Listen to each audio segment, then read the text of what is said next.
menetapkan kedudukan kalian di muka bumi, dan kami jadikan untuk kalian di bumi ini tempat hidup kalian. Ini memang semua yang ada di bumi, di langit, itu untuk manusia. Kita dimuliakan oleh Allah dengan diciptakannya semua yang ada di langit dan bumi untuk kita. Dan sedikit sekali di antara manusia ini yang bersyukur. Kemudian pada ayat-ayat yang barusan kita baca juga memuat kemuliaan lain dari umat manusia. Dalam kisah penciptaan Nabi Adam alaihissalam dan diperintahkannya para malaikat, termasuk di dalamnya iblis yang ada bersama para malaikat, diperintahkan semua makhluk itu untuk bersujud menghormati Adam. Ini salah satu kemuliaan manusia ini, makhluk yang dimuliakan oleh Allah Subhanahu wa taala. Dan Allah tidak bisa digugat kenapa manusia yang dimuliakan. Kenapa bukan bangsa jin atau bangsa malaikat? Kok bukan Adam yang bersujud kepada malaikat, atau bukan Adam yang bersujud kepada iblis misalnya begitu.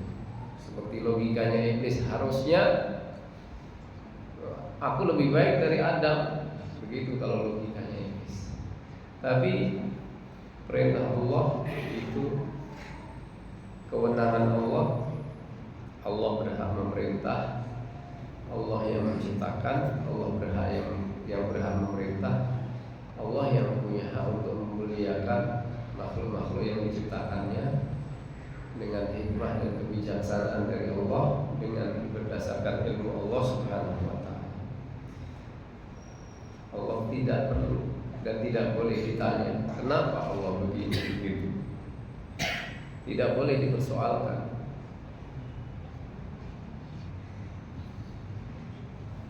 La yus'alu amma yaf'alu wa hum yus'alun.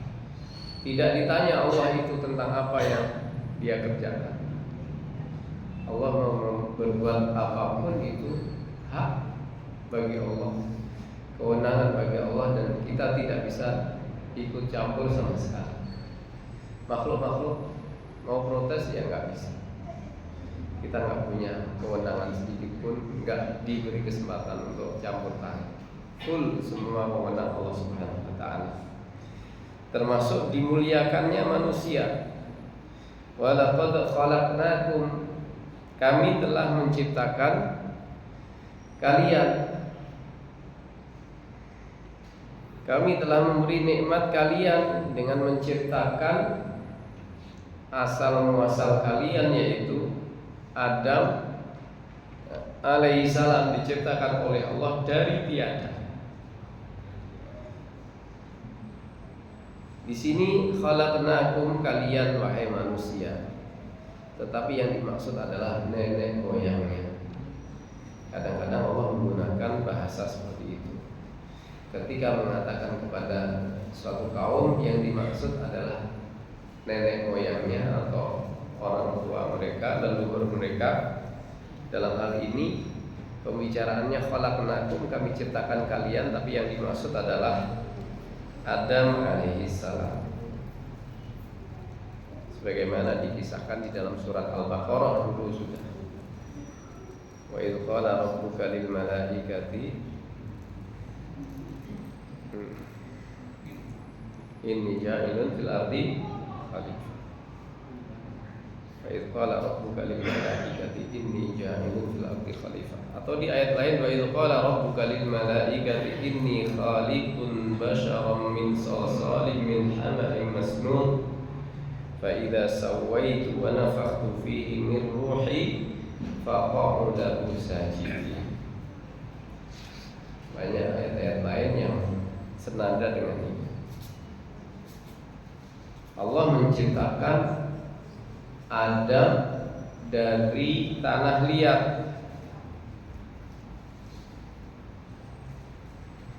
Kemudian Allah menciptakannya dengan tangannya. Kemudian summa sawwarnakum, kemudian kami membentuk rupa kalian. Adam dibentuk rupanya, postur tubuhnya, bentuk casingnya manusia ini. Bentuk manusia itu adalah bentuk makhluk yang paling sempurna, melebihi makhluk-makhluk yang lain. Mungkin ada makhluk yang lebih besar dari manusia, yang lebih tinggi dari manusia juga banyak. Tetapi yang bentuknya paling sempurna adalah manusia. Wa laqad khalaqnakum tsumma sawwarnakum. Kami bentuk Adam itu sesuai bentuknya yang melebihi kebanyakan makhluk. Kemudian Allah perintahkan, wa tsumma qulna lil malaikati isjudu li Adam. Kemudian kami berkata, kami perintahkan kepada para malaikat. Perkataan firman Allah ini berupa perintah, yaitu usjudu li Adam, bersujudlah kepada Adam sebagai bentuk penghormatan kalian. Allah memerintahkan makhluk-makhluk malaikat supaya bersujud sebagai bentuk pemuliaan kepada umat manusia. Manusia ini makhluk yang mulia, makhluk yang mulia. Malaikat saja disuruh bersujud sebagai penghormatan. Dan bersujudnya para malaikat ini juga sebagai izharan li fadli Adam, untuk menampakkan, menunjukkan kelebihan Adam dibandingkan para malaikat, dibandingkan jin dan setan. Fasajadu jami'an, maka semua bersujud, semua malaikat bersujud. Tetapi iblis yang saat itu ada bersama para malaikat tidak mau bersujud, illa iblis. Fasajadu illa iblis lam yakum minas sajidin, ia tidak mau bersujud kepada Adam karena dia nggak terima. Kenapa yang dihormati Adam? Kenapa yang dimuliakan Adam?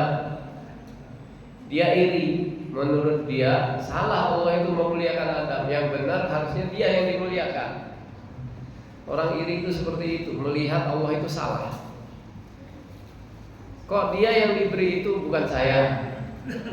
Kenapa yang dia yang diberi kedudukan bukan saya? Kenapa dia yang diberi harta bukan saya? Kenapa dia yang diberi ilmu bukan saya? Kenapa dia diberi kekuasaan bukan saya?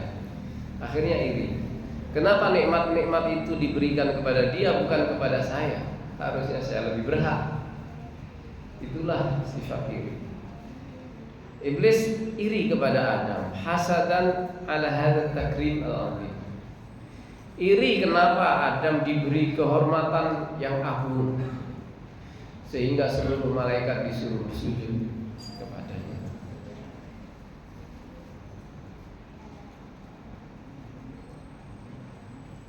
Maka Allah bertanya, qala ma mana'aka alla tasjuda id amartu. Allah berfirman, bertanya, pertanyaan ini pertanyaan ingkar, mengingkari. Kok kamu melakukan seperti itu? Kenapa? Kan sudah aku perintahkan agar kamu bersujud kepada Adam. Allah mengingkari perlakuan iblis itu. Kenapa kamu tidak bersujud kepada Adam? Ketika aku memerintahkanmu, ma mana'aka alla tasjuda id amartu. Apa yang menghalangimu sehingga kamu tidak bersujud ketika aku perintahkan kepadamu supaya bersujud menghormati Adam alaihissalam? Iblis menjawab, qala ana khairum minhu. Ini alasan. Dia bukan tidak punya alasan, dia punya argumen. Kenapa tidak mau bersujud? aku lebih mulia daripada Adam.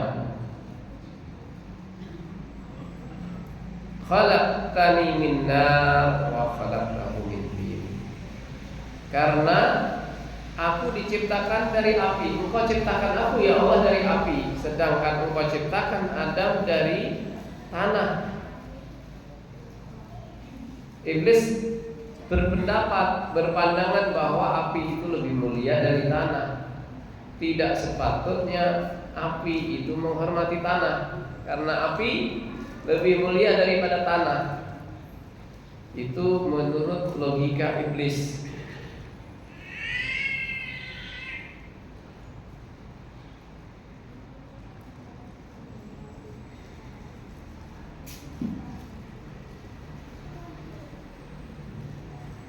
Wa qawlu iblis la'anahu Allah ana khairu minhu minal udri alladhi huwa akbaru minad dhanbi. Alasan yang dikemukakan iblis ini lebih dahsyat dosanya dibandingkan dosanya itu sendiri. A'dhamu minad dhanbi. Dia sudah melakukan dosa ketika dia tidak taat kepada Allah ketika diperintahkan untuk bersujud. Kemudian membuat alasan yang ini lebih berat dosanya dibandingkan dosa yang dilakukannya.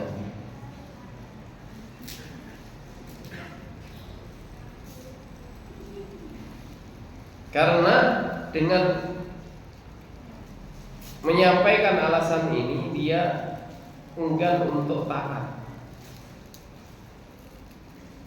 Menurut dia, makhluk yang lebih utama tidak pantas menghormati yang di bawahnya dalam hal keutamaan. La yu'marul fadilu bisujudil makhluk. Makhluk yang lebih utama tidak semestinya diperintahkan bersujud menghormati makhluk yang lebih rendah kedudukannya.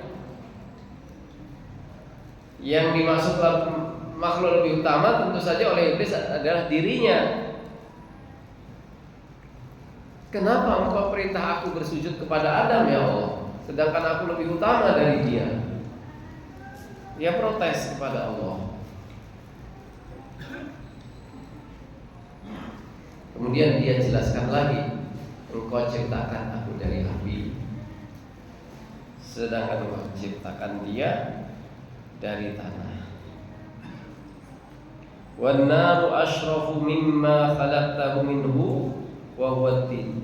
Api itu lebih mulia dibandingkan asal penciptaan yang kau gunakan untuk menciptakannya, yaitu tanah. Jadi iblis itu makhluk yang pertama kali punya pandangan rasialis, melihat ras, melihat asal usul, unsur. Jadi orang-orang yang punya pandangan rasialis, menganggap rasnya lebih tinggi daripada yang lain, itu sebenarnya mirip-mirip dengan iblis saja. Iblis itu melihat unsur, melihat ras.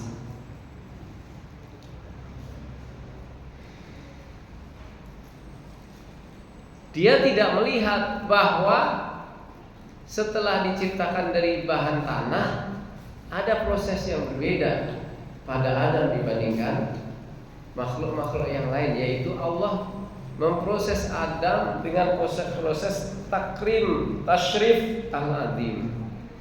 Allah memproses kedudukan Adam menjadi makhluk yang mulia, yang dihormati. Jangan melihat orang dari asal usulnya. Lihat bagaimana dia berproses dari kedudukannya yang rendah, kemudian dia berproses menjadi orang yang mulia.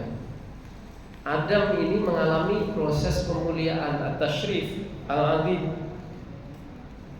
Di antara kemuliaan yang diberikan Allah kepada Adam adalah Allah ciptakan Adam dengan tangannya. Khalaqa Adama biyadihi. Allah ciptakan Adam dengan tangannya. Ini proses pemuliaan. Wa nafakha fihi min ruhihi. Allah meniupkan pada Adam sebagian dari ruh darinya. Allah tiupkan ruh darinya. Ini tidak dilihat oleh iblis.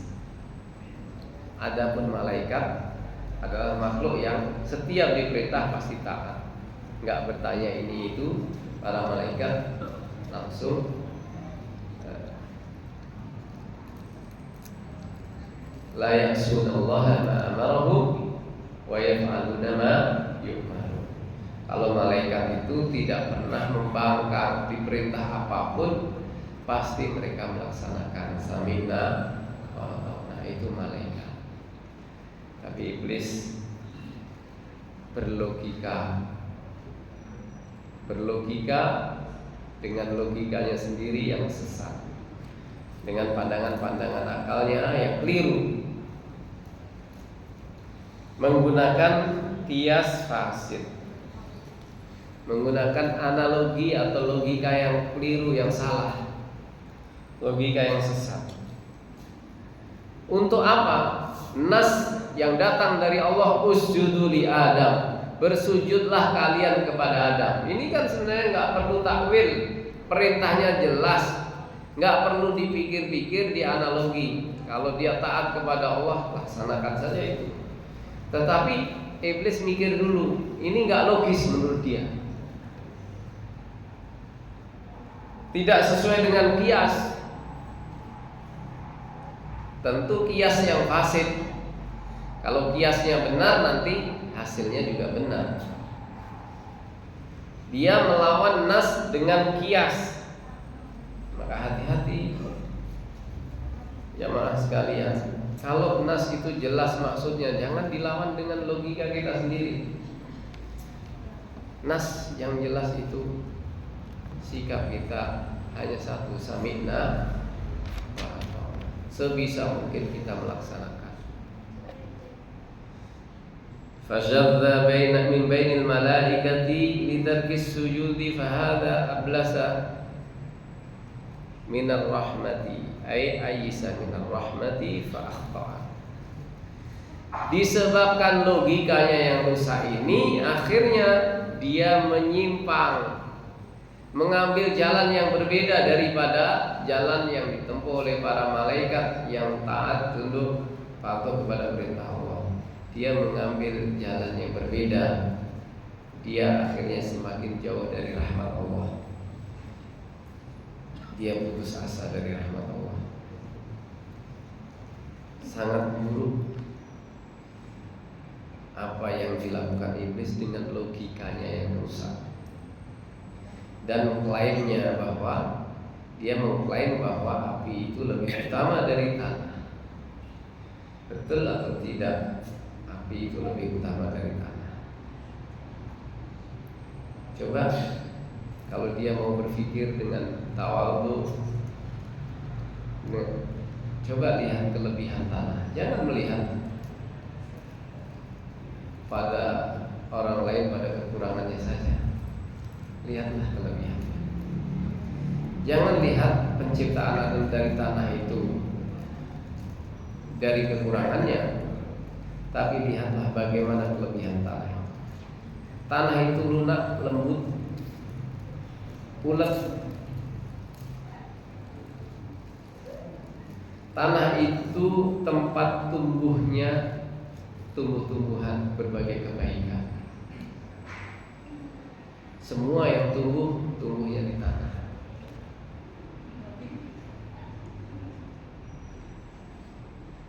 Semua kebaikan-kebaikan ada di tanah. Sedangkan api, apa yang dilakukan oleh api? Api itu membakar, merusak. Kalau dia menyentuh pohon, pohonnya terbakar. Menyentuh rumah, rumahnya terbakar. Api itu membakar. Dan tidak lembut, tidak tenang, tetapi cenderung tergesa-gesa, terburu-buru. Dan dia cenderung ke atas, sombong. Api itu Jadi kalau dibanding-bandingkan sebenarnya tanah atau apikah yang lebih baik? Tanah lebih baik kalau menurut kias yang benar, logika yang benar. Sehingga iblis telah mengkhianati unsurnya sendiri. Dia telah mengkhianati rasnya sendiri. Dia menyesatkan dirinya sendiri. Sedangkan Adam memberi manfaat kepada unsurnya. Adam juga melakukan kesalahan, tetapi dia tidak membuat alasan untuk menjustifikasi kesalahannya, tidak melakukan logika yang sesat. Tetapi Adam kembali kepada Allah dengan mengatakan Rabbana zalamna anfusana wa illam taghfir lana wa tarhamna lanakunanna minal khasirin. Adam melakukan kesalahan ketika dia mendekati pohon larangan. Tapi dia kembali kepada Allah, tunduk, patuh, mengikuti perintah Allah, dan mengakui kesalahan yang dilakukannya, kemudian memohon ampun. Lihat, ada dua tipe orang kalau bersalah. Ada orang yang bersalah tapi dia nggak mau mengakui kesalahannya, dan kalau diingatkan semakin nekat dengan kesalahan. Ada manusia yang kalau bersalah diingatkan dia sadar, bertaubat, kembali kepada kebenaran, mengakui kesalahan. Tipe yang kedua ini mirip dengan Adam alaihissalam. Tipe yang pertama itu lebih mirip dengan iblis, laknatullahi alaihi. Di dalam Sahih Muslim diriwayatkan dari Aisyah radhiyallahu anha, ia berkata, Rasulullah SAW bersabda, "Khuliqatil malaikatu min nur, wa khuliqa iblisu min marijin min nar, wa khuliqa Adamu mimma wusifa lakum." Para malaikat diciptakan dari cahaya, iblis diciptakan dari nyala api, sedangkan Adam diciptakan dari apa yang telah digambarkan kepada kalian, yaitu diciptakan dari tanah liat.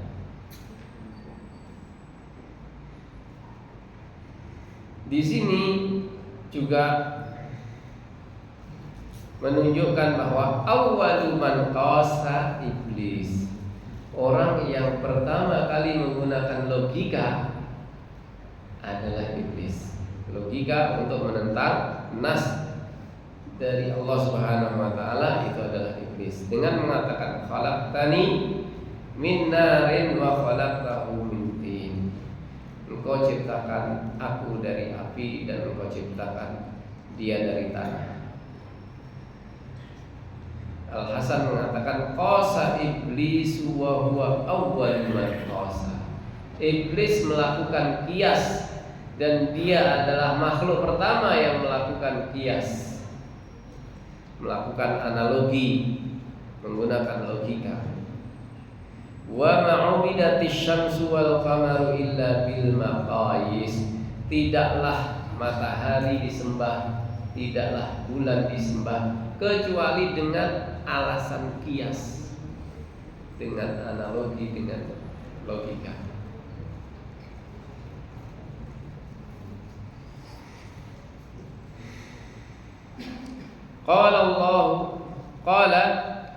Qala fahbit minha fama yakunu laka an tatakabbara fiha fakhruj innaka minas sagirin. Qala, di sini Allah Subhanahu wa taala yang berfirman.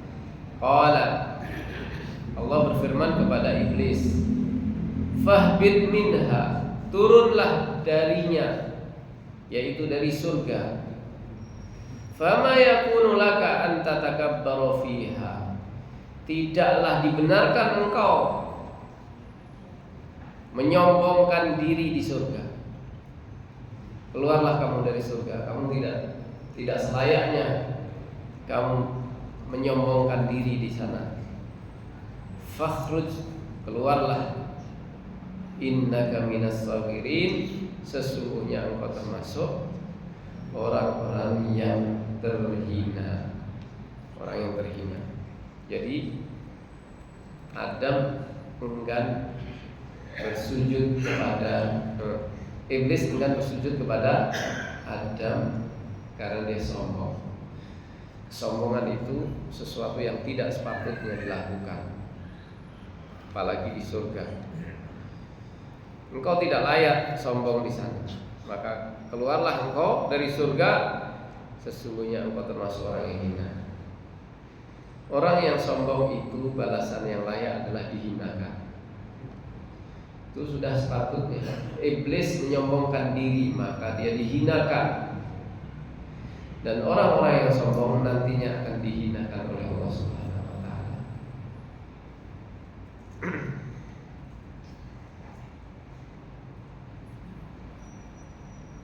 Innal ladzina yastakbiruna an ibadati sayadkhuluna jahannama dakhirin. Orang yang sombong sehingga tidak mau beribadah kepada Allah Subhanahu wa taala, maka mereka akan dimasukkan neraka dalam keadaan hina. Jadi siapa yang sombong dan tidak selayaknya dia sombong, itu nantinya akan dihinakan. Bagaimana tidak terhina Fir'aun ketika dia tenggelam, mati tenggelam di hadapan Bani Israel, satu bangsa yang biasanya ditindas, dijadikan budak. Dia berbuat semena-mena selama sekian tahun. Dia hinakan Bani Israel. Semua Bani Israel menyaksikan kematiannya ketika tenggelam di laut. Bagaimana tidak dihinakan Namrud? Matinya digigit serangga kecil, nyamuk. Orang-orang yang sombong pada akhirnya akan dihinakan. Lihat sejarah, kesombongan akan berakhir dengan kehinaan. Karena kesombongan itu tidak layak bagi seseorang. Siapa yang sombong akan dihinakan. Yang pertama kali sombong dan pertama kali dihinakan adalah iblis.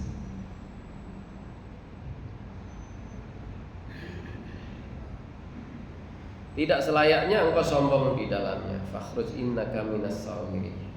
Orang sombong itu sebenarnya kecil sebenarnya. Dia bukan besar. Dia hanya melihat dirinya lebih besar dari semestinya. Seperti katak dalam tempurung, dia merasa paling besar. Di hadapan anak-anaknya dia besar. Suatu ketika anaknya keluar dari tempurung, melihat kerbau, kok besar sekali ya kerbau ini. Terus pulang cerita sama ibunya, Bu, tadi saya lihat katak yang lebih besar dari ibu. Sebesar apa? Mana ada katak yang lebih besar dari ibumu ini? Ada, tadi saya lihat. Seberapa besarnya? Segini. Ibunya memompa badannya. Badannya dipompa membesar gitu. Segini. Oh, besar lagi. Dipompa lagi, tambah besar lagi. Segini. Wah, lebih besar lagi. Terus dipompa terus, akhirnya meledos. Meletuslah badannya katak itu. Dia tidak tahu dirinya. Dia kecil. Ya seberapapun dia akan berusaha besar, namanya katak nggak akan lebih besar dari kerbau. Ya anaknya juga salah, katanya itu katak lebih besar. Orang sombong akan seperti itu. Dia melihat dirinya besar, melebihi kapasitasnya. Orang yang sombong akan dihinakan oleh Allah Subhanahu wa taala. Yang pertama, dihinakan adalah iblis. Dan Allah katakan fa innaka minas sagirin. Sesungguhnya engkau termasuk orang yang hina. Innaka fakhruj innaka minas sagirin. Keluarlah, sesungguhnya engkau termasuk orang-orang yang hina, yang kecil. Qala fa'anzirni ila yaumi yub'atsun. Iblis ketika sudah divonis oleh Allah sebagai makhluk yang kafir dan dia sudah putus asa, gak mungkin saya mendapat rahmat Allah, karena dia juga gak akan bertaubat dan gengsi untuk bertaubat. Maka dia memiliki permintaan kepada Allah Subhanahu wa taala. Anzirni ila yaumi yub'atsun, berilah aku penundaan umur yang panjang sampai hari kebangkitan. Berilah aku tempo sampai hari kebangkitan. Berilah aku umur panjang sampai hari kiamat. Supaya apa? Supaya aku bisa menyesatkan anak cucunya Adam ini yang bisa aku sesatkan. Dia tidak mungkin berharap pada rahmat Allah. Iblis itu sudah nggak berharap pada rahmat Allah. Makanya jangan pernah berhenti berharap dari rahmat Allah. Karena biasanya yang berhenti berharap dari rahmat Allah adalah orang-orang kafir.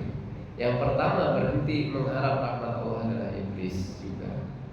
Dia tidak mengharap rahmat Allah, tapi dia minta umur panjang, bukan supaya bisa mendapat rahmat Allah, tapi dia mau cari teman untuk tersesat. Jadi dia ingin jangan sampai aku saja yang menderita, anak cucunya Adam juga harus merasakan penderitaan. Akan aku sesatkan. Saya akan menyesatkan di antara anak cucu Adam yang bisa aku sesatkan.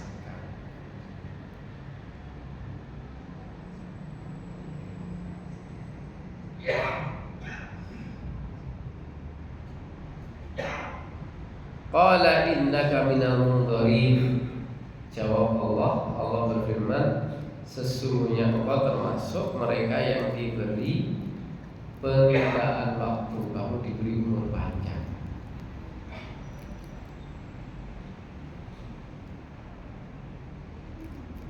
Ini permintaan iblis ternyata dikabulkan. Keinginannya untuk mendapat umur panjang dikabulkan.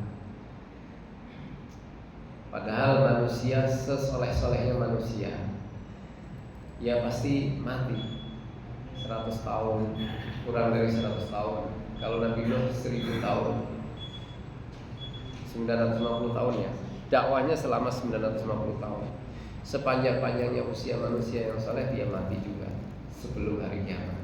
Iblis diberi kelebihan, dikasih umur yang lebih panjang, dikabulkan permintaannya.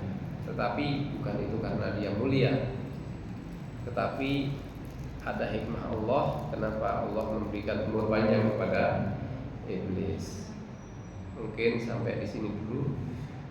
Ada beberapa poin yang mungkin akan saya singgung lagi pada pertemuan berikutnya. Ada beberapa hadis yang terkait dengan ayat-ayat yang kita bahas tadi. Aqulu qouli hadza subhanakallahumma wa bihamdika asyhadu an la ilaha illa anta astaghfiruka wa atubu ilaik. Assalamualaikum warahmatullahi wabarakatuh.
Belum.